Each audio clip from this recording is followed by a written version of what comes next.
அண்மை செய்தி. கரூர் துயரம் தொடர்பான விசாரணைக்கு தாவேக தலைவர் விஜய் நாளை ஆஜராக வேண்டும் என்று சிபிஐ சம்மன் அனுப்பியுள்ளது.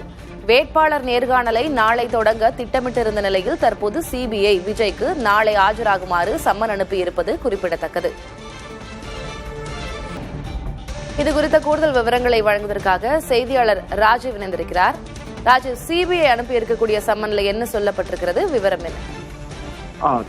ஏற்கனவே ஜனவரி 6 மற்றும் 12ஆம் தேதிகள்ல இருமுறை அவருக்கு சமரப்பட்டு நேரில் டெல்லியில் இருக்கக்கூடிய சிபிஐ தலைமையகத்தில் ஆஜராகியிருந்தார். அவரிடம் பல்வேறு இந்த கரூர் சம்பவம் தொடர்பாக விசாரணை மேற்கொண்ட நிலையில் தேவைப்பட்டால் கூடுதலாக அவரை விசாரணைக்காக அழைப்பதற்கான ஒரு தகவலும் அவர்களுக்கு கொடுக்கப்பட்டிருந்தது. அதன் அடிப்படையில் தற்போது மீண்டும் நாளை அவருக்கு விசாரணைக்கு ஆஜராகும்படி அது சம்மனானது அனுப்பப்பட்டிருக்கின்றது. இருப்பினும் டிவிகே சார்பாக அவர்கள் நிர்வாக தரப்பிலிருந்து கூறப்படுவது தற்போது ஆஜராகுவது இயலாத ஒரு சூழல் இருப்பதாகவும் தற்போது தேர்தல் பணிகள் நடைபெற்று வருவதன் காரணமாக 10 நாட்கள் கூடுதலாக அந்த கால அவகாசம் கோரப்பட்டிருப்பதாக கூறப்படுகிறது. இருப்பினும் சிபிஐ தரப்பிடமிருந்து எந்த ஒரு பதிலும் இதுவரை பெறவில்லை என கூறப்படுகிறது. எனவே நாளை அவர் நேரில் ஆஜராவது அவர் ஆவாரா இல்லையா என்பது ஒரு கேள்விக்குறியாகத்தான் இருக்கிறது. கடந்த 2 முறை விசாரணையின் போது ஆஜராகும் பொழுது பல்வேறு அவர்கள் தரப்பிடமிருந்து அந்த கேள்விகள் கேட்கப்பட்ட நிலையில் பல்வேறு ஆதாரங்களும் சமர்ப்பிக்கப்பட்டிருந்தது. குறிப்பாக விஜய் தரப்பிடமிருந்து இந்த கரூர் உயிரிழப்பு சம்பவம் தொடர்பாக பதிவு செய்யப்பட்ட காட்சிகள், அதே போல அவருக்கு கொடுக்கப்பட்டிருந்த அறிவுறுத்தல்கள் ஆகட்டும், அவர்கள் எவ்வாறு அந்த திட்டத்தை திட்டமிட்டிருந்தார்கள், அந்த கூட்டத்திற்கான திட்டமிடல் யார் திட்டமிட்டார்கள் போன்ற பல்வேறு விஷயங்கள் தொடர்பாக அந்த ஆவணங்களையும் அதே போல சாட்சியங்களையும் அரசு மீது அவர்கள் வைத்திருந்த குற்றச்சாட்டுகளுக்கு ஆதாரங்கள் தொடர்பான அனைத்து ஆவணங்களும் அவர்கள் சமர்ப்பித்ததாகவும் கூடுதல் ஆவணங்கள் தேவைப்பட்டால் அவர்கள் சிபிஐ கோரும் பட்சத்தில் நாங்கள் அதனை சமர்ப்பிப்போம் என டிவிகே சார்பாக ஏற்கனவே தெரிவிக்கப்பட்டிருந்தது. அதன் அடிப்படையில் தற்போது மீண்டும் விசாரணைக்கு அழைக்கப்பட்டிருக்கின்றார்.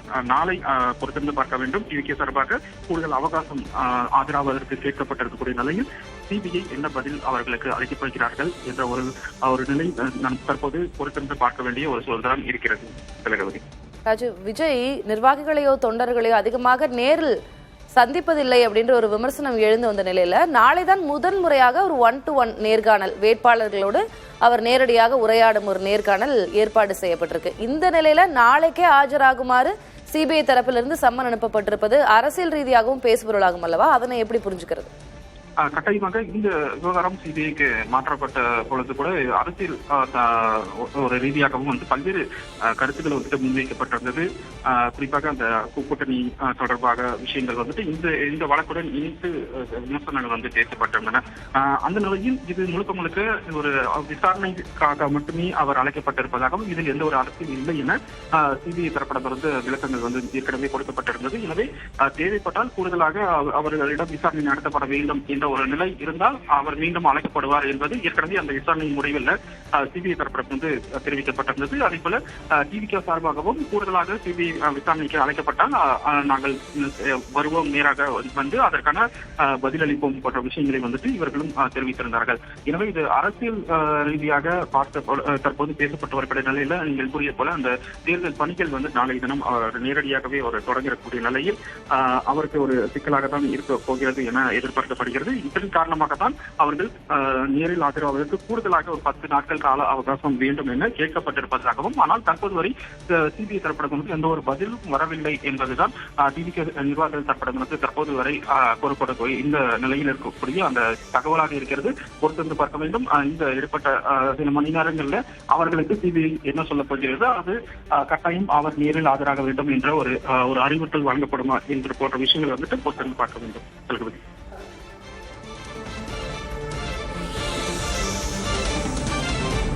விவரங்களுக்கு நன்றி ராஜு.